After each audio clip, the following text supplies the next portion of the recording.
عزیزان گرامی، خلافت کے زمانے میں کبھی ایسا نہیں ہوتا رہا، کبھی ایسا نہیں ہوتا رہا، بلکہ ہماری تو طاقت یہ تھی کہ دشمن اسلام کچھ بھی اسلام کے متعلق بولنے سے بھی 1000 بار سوچا کرتا تھا۔ ایک آواز پر یہ 40-50 ملکوں کے نوجوان جمع ہو جاتے ہیں، یہ اتحاد تھا ہمارا۔ میں نے تاریخ بتا دی، حضور اکرم صلی اللہ تعالی علیہ وسلم کی وفات پاک 632 عیسوی سے لے کر 1920 تک کبھی کوئی زمانہ مرکزی قائد سے خالی نہیں رہا۔ یہ ہماری کم نصیبی ہے کہ پچھلے 100 سال سے ہم بغیر قائد کے چل رہے ہیں، بغیر قائد کے چل رہے ہیں۔ میں اس کے نتائج آپ کے سامنے رکھوں گا کہ ہوتا کیا ہے بغیر قائد کے رہنے سے۔ متحد ہوگے تو کہلاؤگے مومن و غازی، منتشر ہوگے تو قسطوں میں صفایا ہوگا، انسٹالمنٹ میں صفایا کریں گے، ہو بھی رہا ہے۔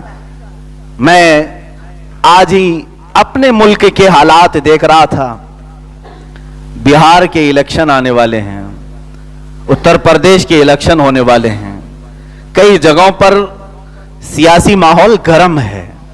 میرے عزیزوں، مجھے سیٹ کرسی سے کوئی مطلب نہیں، لیکن میں یہ دیکھتا ہوں یہاں ساری ذات، ساری برادریاں اپنا اپنا گٹھ بندھن بنا رہی ہیں۔ میں نے دیکھا کہ مسلمان اس میں کہاں ہیں۔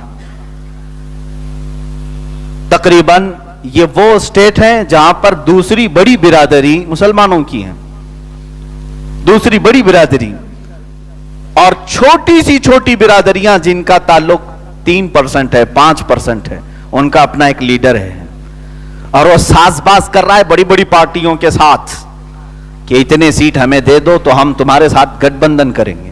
مرکزی حکومت پر قائم پارٹی، رولنگ پارٹی کے ساتھ بہار کے اسٹیٹ میں 3% رکھنے والی تعداد کا ایک لیڈر سیٹوں کے لیے یہ ساز باز کر رہا ہے۔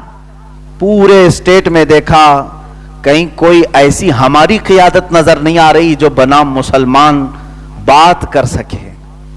دیکھا ہر پارٹی میں یہ ٹکڑے ٹکڑے موجود ہیں، ہر پارٹی میں۔ بی جے پی میں بھی یہی جھنڈے لہرا رہے ہیں، کانگریس میں یہ جھنڈے لہرا رہے ہیں، وہاں جتنی لوکل پارٹیاں سب میں مسلمان موجود ہیں۔ ہوتا یہی ہے میرے عزیزوں، میں نے کہا جو شعر، متحد ہوگے تو کہلاؤگے مومن و غازی، منتشر ہوگے تو قسطوں میں صفایا ہوگا۔ آج ہر کوئی تمہارا استحصال کر رہا ہے۔ میری یہ باتیں انہیں چبھیں گی، یہ چاہتے ہیں ڈیوائیڈ اینڈ رول، اور اگر میں مسلمانوں کو متحد کرنے کی بات کروں تو کل کا یہ میڈیا مجھے یہ پیش کرے گا یہ بھڑکاؤ بھاشن دینے والا مولانا ہے۔ ہم اگر یونٹی کی بات کریں، اتحاد کی بات کریں، تو ڈر ان کو ہے کہ پورے مسلمان متحد ہو جائیں تو پھر ہمیں ان کی بات ماننی پڑے گی، ان کے مطالبے سننے پڑیں گے، اس لیے ان کو ہر پارٹی میں ٹکڑے ٹکڑے کر کے رکھو۔ عزیزان گرامی وقار، آج ہماری پوزیشن یہ ہے، دلت برادری کا اگر لیڈر اپنے تمام کمیونٹی کو متحد ہونے کی بات کرے تو کہیں گے وہ اپنی کمیونٹی کی بات کر رہا ہے، کوئی مسئلہ نہیں۔ سارے دلتوں کو جمع کرنے کی بات کر رہا ہے، برہمن اپنے اسٹیج سے کہے، ٹھاکر اپنے اسٹیج سے کہے کہ سارے ٹھاکر جمع ہو جاؤ ایک ہی جھنڈے کے نیچے، تو لوگ اس سے کہیں گے وہ اپنی کمیونٹی کو جمع کر رہا ہے۔ افسوس یہاں ہے اگر مسلمان یہ کہہ دے کہ سارے مسلمان جمع ہو جاؤ تو کہیں گے بھڑکاؤ بھاشن ہے، سب کو جمع کر کے یہ جہاد کا اعلان کرنا چاہ رہے ہیں۔ ہمارا جمع ہونا بھی ان کے لیے تکلیف دہ ہے، سمجھو میرے عزیزو۔ اسی لیے اقبال نے بہت پہلے یہ کہا تھا، نہ سنبھلو گے تو مٹ جاؤ گے اے ہندی مسلمانوں، تمہاری داستان تک نہ رہے گی داستانوں میں۔ انہوں نے کہا تھا، نہیں تیرا نشیمن قصر سلطانی کے گنبد پر، تو شاہین ہے بسیرا کر پہاڑوں کی چٹانوں میں۔ تم آج چھوٹے سے ٹکڑے پر راضی ہو کر کے چلے جاتے ہو، چھوٹے چھوٹے ٹکڑوں پر، چھوٹے چھوٹے ہڈیوں پر راضی ہو کر کے چلے جاتے ہو، تمہاری یہ حیثیت نہیں۔ اقبال نے کہا تو شاہین ہے بسیرا کر پہاڑوں کی چٹانوں میں۔ میں آج یہ محسوس کرتا ہوں کہ جو دو لفظ ان دو لفظوں سے جن کو تکلیف ہے وہ میں آپ کو دوہرا رہا ہوں۔ عزیزان گرامی، 1920 یا 21 یا اسی اسنا کی بات ہے، 1920-21